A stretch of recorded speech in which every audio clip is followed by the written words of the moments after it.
G'day sword people, Stu Mac here from Melbourne.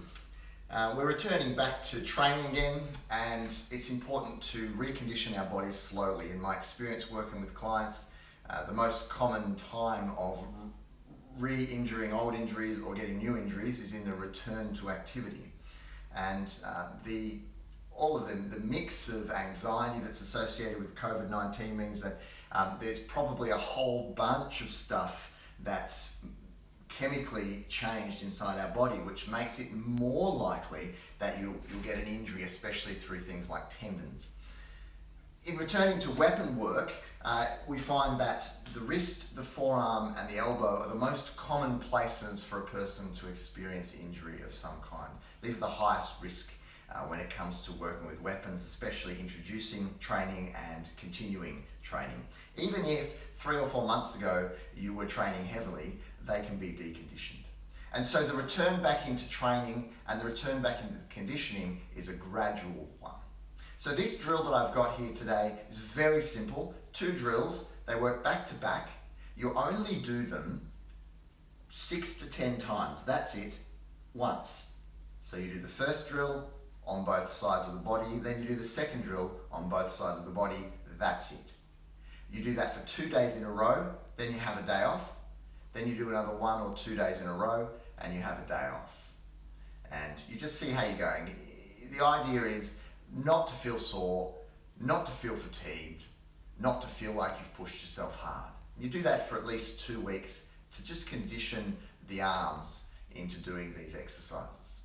I've got a small blade here. It's the Tim Harris Glecade blade. It's a light blade, and that's the best kind of weapon to use. You could use a synthetic, you could use a dowel rod, something light. We're not going for heavy at this stage. The first drill is focused on very slow speed.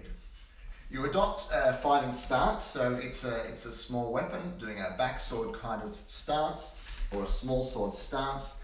Sink into that stance. You see my shoulders are quite relaxed and loose. It might be hard to see in the video, but the arms are relaxed. There's no excess tension up here. Then you raise the blade up into an outside guard.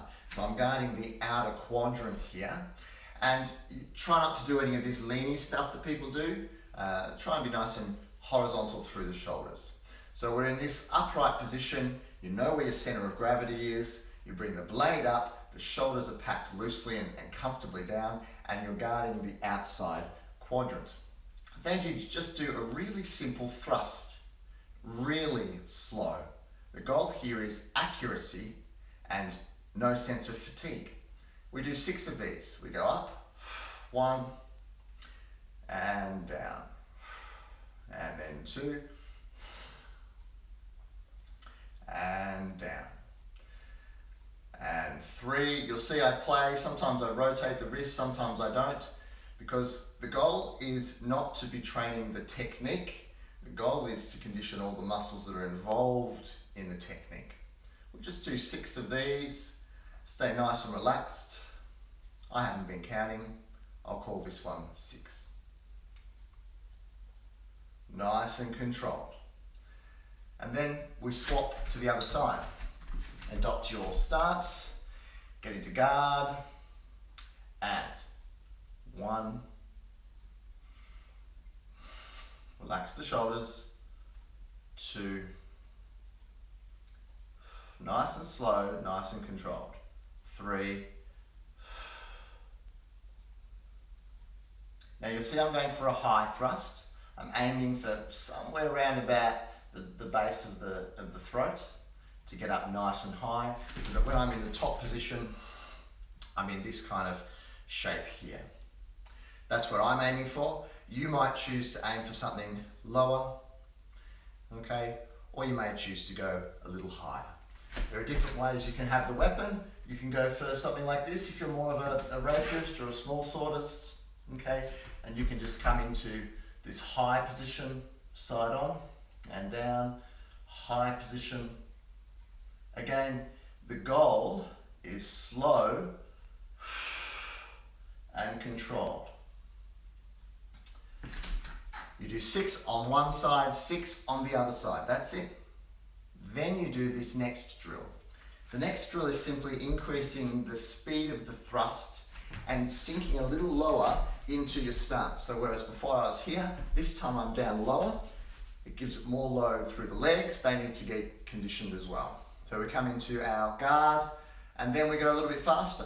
1, but relax the shoulders. 2, relax before and after. 3. You'll see that I'm actually sending that through with my torso first so that I can work off relaxed shoulders. This is not a technique drill. This is a conditioning drill. We do 6 on one side, we swap to the other side. It's the same. Upright, sink into it. 1, 2. You can see that I haven't got as much accuracy doing it fast, especially on the left shoulder, which I've been working at rehabilitating for a while now. So this is an important drill to do only as fast as I can do with control. If I go too fast, like this, then I train poor motor programming through my shoulder and poor control of the blade. And that is the opposite of the purpose of these drills. So to recap, you do, on both sides, you do 6 slowly. 1, remembering that this is a conditioning drill. 2,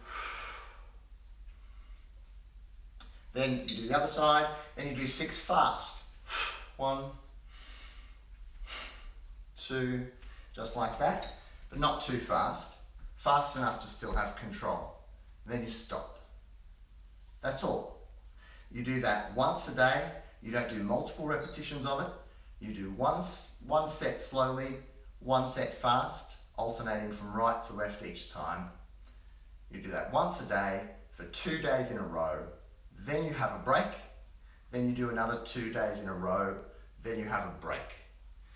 This enables your body to pack it day to day. You're loading it, overloading it a little bit, just a little bit, but it also gives you a recovery time, working within your comfort zones. So that's a simple drill to do for 2 weeks to start conditioning your body back into training again.